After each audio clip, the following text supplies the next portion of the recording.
Sip.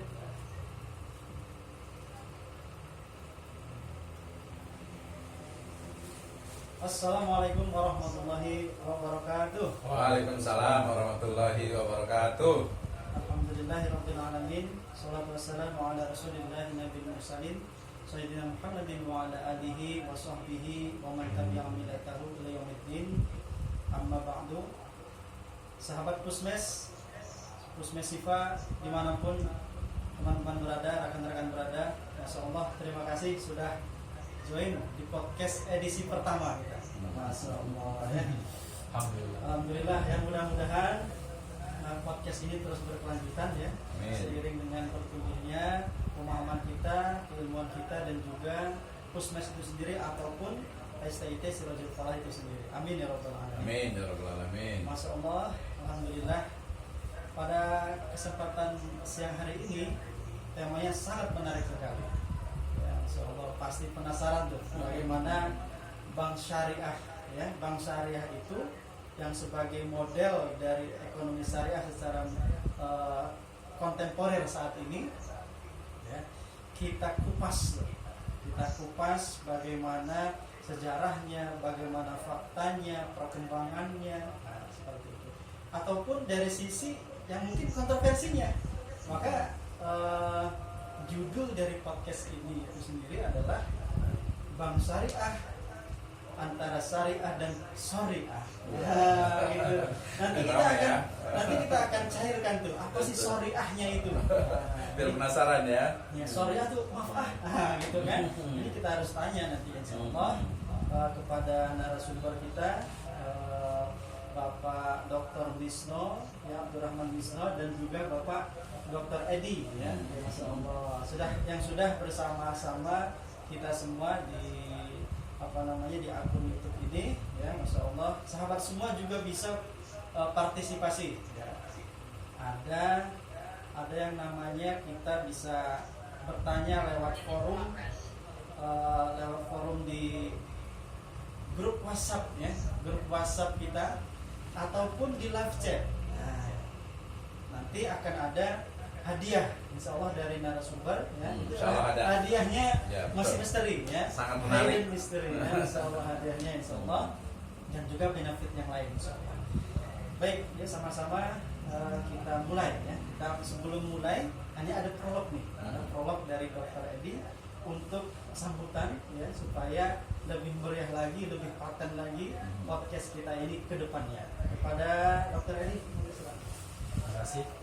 Assalamualaikum warahmatullahi wabarakatuh. Waalaikumsalam warahmatullahi wabarakatuh. Bismillah, alhamdulillah, la haula wala quwwata illa billah. Ya,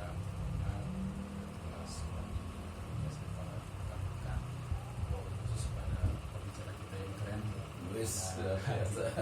Pak Wisno dan Pak Rendra ya, MPI. Nah, alhamdulillah pada siang hari ini kita sama-sama berbincang ya, melaksanakan pembicaraan dan kajian terkait dengan ekonomi yang berkembang di masyarakat kita, dan tema kita pada hari ini tentang bank syariah dan syariah. Dan ini Atau itu ya. Dan ini memang sesuatu yang menarik ya. Nah, kalau kita telusuri dalam konteks keindonesiaan, memang maaf ya, dalam konteks keislaman kita diperintahkan untuk masuk ke dalam Islam itu secara kafah. Nah, kafah itu dalam pengertian seluruhnya, jangan setengah-setengah. Dan kalau dalam konteks ekonomi syariah, mungkin khususnya adalah ekonomi sekuler ya. Nah, dimana dalam proses perkembangan ekonomi syariah yang berkembang di Indonesia, kita bisa melihat perkembangannya itu sebenarnya mulai dari Orde Baru ya, di mana saat itu mulai dari adanya hal-hal yang terkait dengan pelarangan menggunakan jilbab ya, mahasiswa ya, contohnya mulai melakukan bagaimana agar diterima.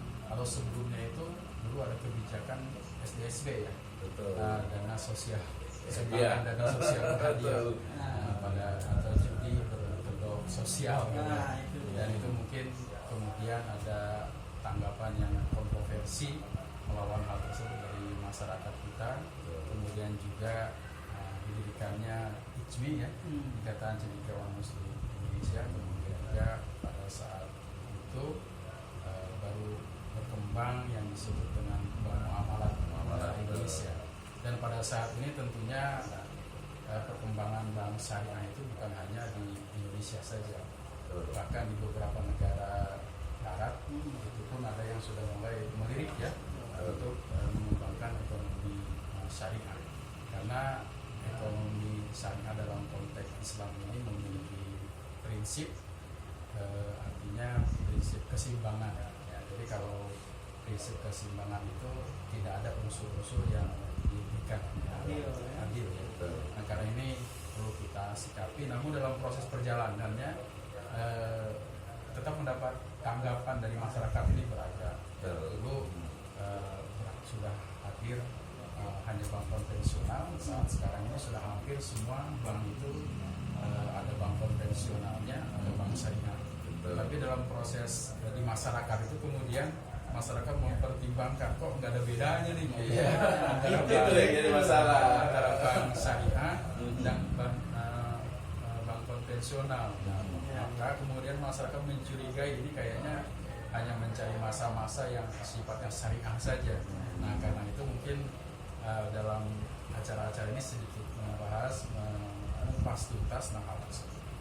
Nah, kemudian juga Sekolah Tinggi Mutarbiah mulai saat ini ya, yang mulai juga membuka katakanlah syariah, dan ini prosesnya sudah berjalan. Dan memang kita hanya menunggu dari Kementerian Agama terkait dengan izin operasional tersebut. Tapi walaupun bagaimana kita mendahului dalam pengertian kajian ekonomi syariah dengan harapan ke depan sedikit ini menjadi bagian dari masyarakat untuk mengembangkan nilai-nilai yang memang ada dan berkembang di masyarakat. Kontribusi baik dari segi ekonomi, dari segi syariah, dari segi pendidikan, mungkin dari segi yang lainnya yang ke depannya. Karena memang Bajul Falah ini ke depan berencana berkembang ya, untuk mulai Serang State, sekolah tinggi, kemudian nanti menjadi institut, karena memang tanahnya sudah disiapkan Pak ya, barang-barangnya juga sudah ada Pak semuanya, cuma belum sampai aja, masih baru di material aja. Nah, karena itu kita mohon doanya juga pada rekan-rekan semua, mudah-mudahan kita bisa berkembang dan menjadi bagian dari masyarakat ekonomi syariah, untuk syariahnya dan yang lainnya juga berkembang sesuai dengan risiko. Nah, itu saja, mudah-mudahan ini bisa kita laksanakan dengan baik dalam berkontribusi untuk perkembangan Indonesia yang hebat, terutama berkembang untuk ekonomi ya, ekonomi syariah yang walaupun bagaimana ini harus menjadi solusi dalam kehidupan modern masyarakat pada saat ini. Terima kasih, itu saja mungkin hanya mengantar ya, dan mudah-mudahan kita semua selalu bersyariah, tidak bersyariah. Amin. Terima kasih ya. Assalamualaikum warahmatullahi wabarakatuh. Waalaikumsalam warahmatullahi wabarakatuh. Baik. Jadi dari Dr. Edi, Masya Allah ini luar biasa, kita bisa dengarkan ya, bagaimana Dr. Edi ini sudah sudah banyak ya kontribusinya di masyarakat, salah satunya di STT Bajul Falah. Dan juga rekan-rekan semua, Insya Allah bisa gabung nanti di live chat ya, untuk menanyakan diskusi. Ada sesinya nanti ya, tolong dipersiapkan pertanyaan yang terbaik ya, Insya Allah. Nah, ini ya, jadi bank syariah ini memang dari perkembangannya ya, semenjak tahun ya mungkin pasca reformasi ini sudah mulai menanjak bank syariah. Tapi sebelumnya sudah ada embrio-embrionya nih, kan? Bagaimana bank syariah itu ya memiliki kelebihan-kelebihannya. Contohnya bank syariah itu punya jadwal, punya label bahwa tidak ada bunga, ya kan? Tidak ada interest kan gitu ya, dari setiap transaksinya. Bahkan dikatakan bank syariah itu berprinsip keadilan. Nah, prinsip keadilan itu. Iya, betul. Nah, apakah benar seperti itu? Nah, ini harus kita ulik nih, ya kan? Nanti akan saya bantu pertanyaan yang sulit nih buat narasumber juga. Jadi kayak ujian ini disertasi Apa, jadinya. ya? Jadi biar sama-sama kita tahu Iya. nih apakah benar gitu, ya Betul. syariat itu bisa diterima di masyarakat dan layak kita itu mengembangkan apa namanya keilmuan ekonomi Islam. Baik, untuk selanjutnya ada di sini juga Dr. Misno bersama kita, ya, akan menyampaikan sedikit pemantiknya. Iya, biar Akan semangat. pemantiknya, Ya. biar Betul, semangat betul. tentang bagaimana bank syariah itu. Ya. Bagaimana Pak Dokter tentang bank syariah ini secara umum? Ya, baik, terima kasih. Saya panggilnya siapa nih ya? Ah Rendra atau Kang Rendra nih ya? Kang Rendra. Kakaknya lebih, kalau Akang ini biasanya lebih akrab soalnya gitu ya. Lebih akrab nih. Jadi tema hari ini kan menarik sekali ya, yaitu terkait dengan bank syariah, antara syariah atau syariah gitu ya.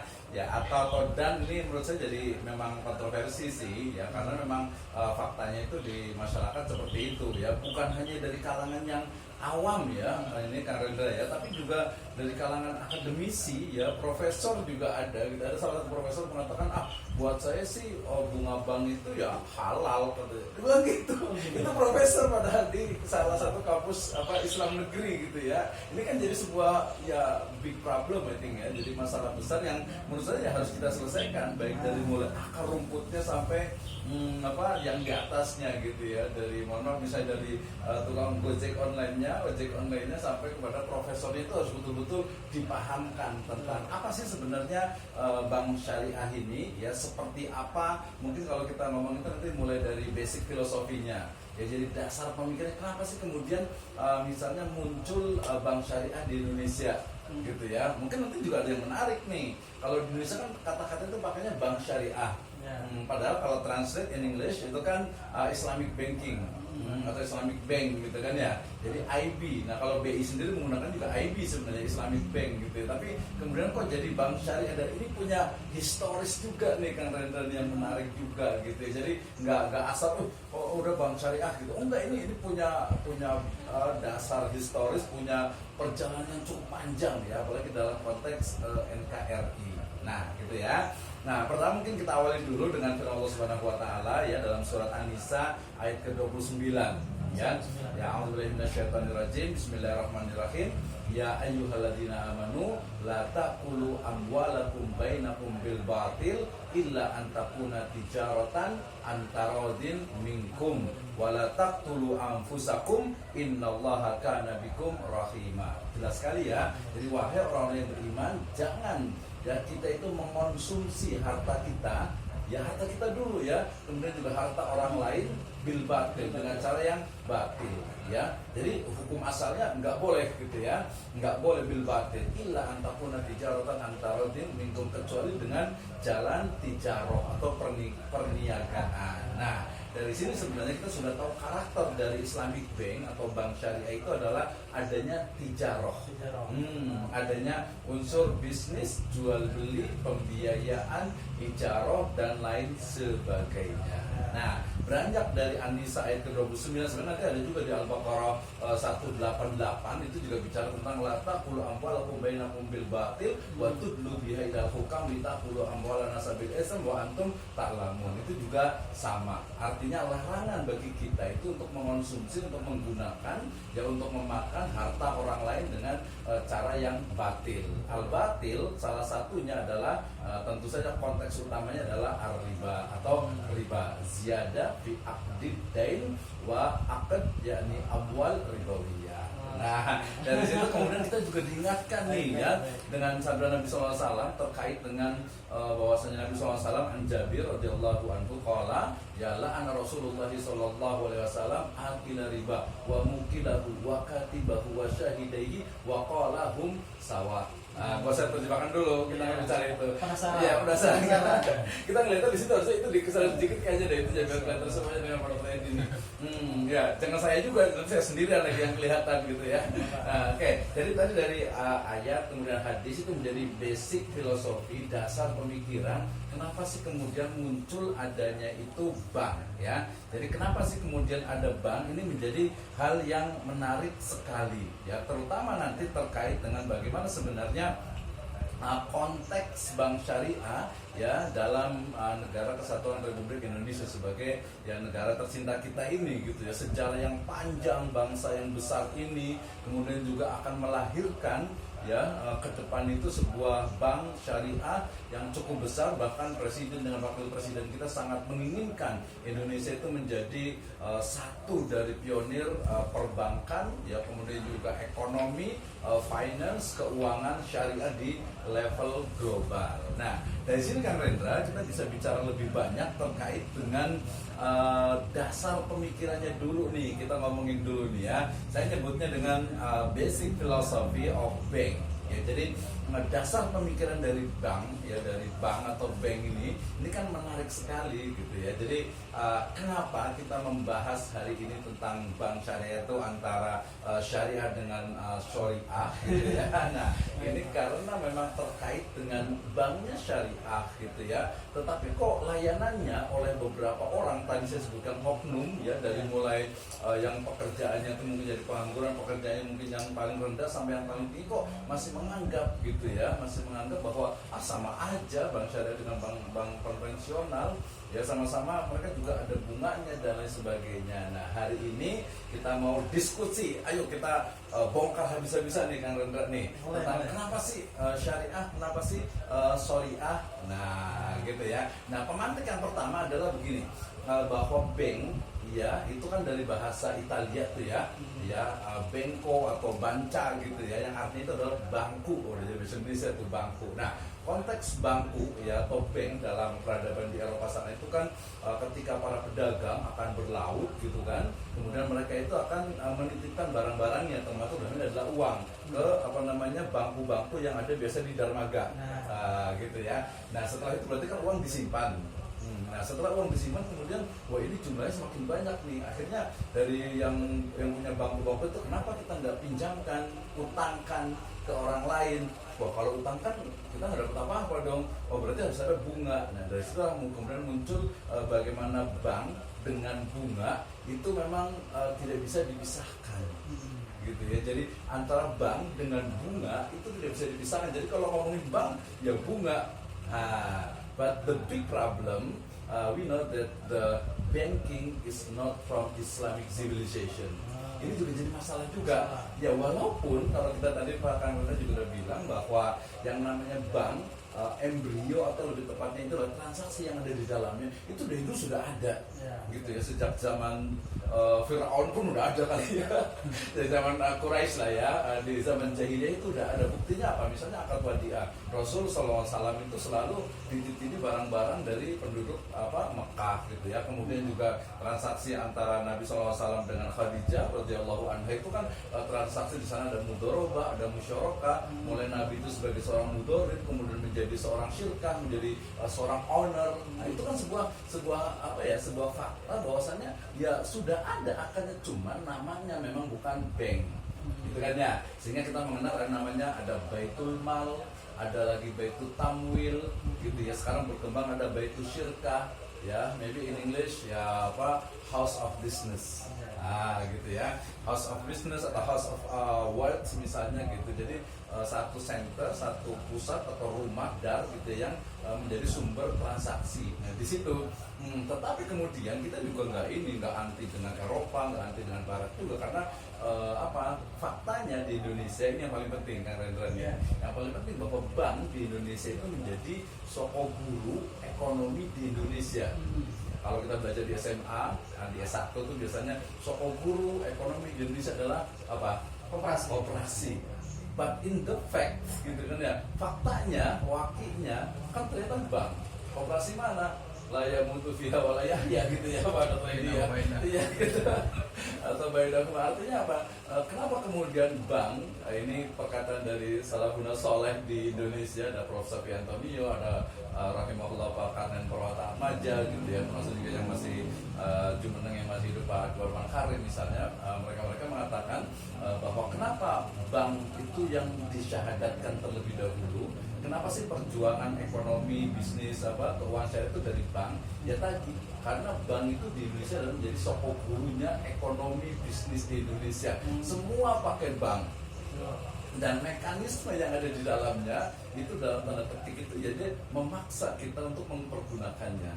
Ya, sertifikasi, semua kegiatan itu menggunakan bank. Mungkin difference ya dengan di Jepang misalnya gitu, mereka lebih mengedepankan koperasi dan juga mungkin usaha-usaha yang sifatnya itu mungkin private company gitu ya. Nah ini jadi masalah. Jadi kenapa kita bicara tentang syariah yang merujuk kepada fatwa DSN dan juga Undang-Undang Nomor 21 Tahun 2008 tentang perbankan, itu kan jelas bahwa bank syariah ini sebenarnya sudah sampai mau kesimpulan tuh. Jadi kita memulai dari akhir nih namanya nih. Ya, jadi bank syariah sudah syariah berdasarkan fatwa DSN MUI dan juga undang-undang hukum positif yang berlaku di Indonesia. Ya, tetapi dalam prakteknya memang perlu adanya perbaikan-perbaikan, perlu adanya istilahnya apa ya, improvement ya, continuous improvement gitu ya, perbaikan terus-menerus. Dan tugas siapa? Tugas kita lah sebagai muslim. Jangan sampai kita justru malah mengatakan muslim sama aja bangsa dengan konvensional, eta keneh gitu ya. Banyak sekali, lebih dari 10 kali saya interview, wawancara, ngobrol itu ternyata ya sama tadi. Kita misalnya mau kredit motor ya ke bank syariah ya, ternyata lebih mahal ya pada Edi ya. Motor misalnya harganya 15 juta, di bank syariah bisa 25 juta, bahkan 30 juta. Kita ke konvensional paling cuman dia mengambil itu cuman kadang cuma 20, kadang 25, sedikit gitu ya. Nah ini juga masalah juga yang dihadapi nih oleh perbankan syariah, sehingga lebih bagus nih kalau kita diskusi ya Kang Rendra ya, terkait juga mungkin juga Dr. Edi juga bisa ini juga nih, mungkin ada pengalaman atau mungkin juga benar-benar kayaknya memang iya sih ya sama aja gitu ya. Memang sih kalau secara dohir kelihatannya banknya fisiknya sama, ada bank gitu ya, ada customer service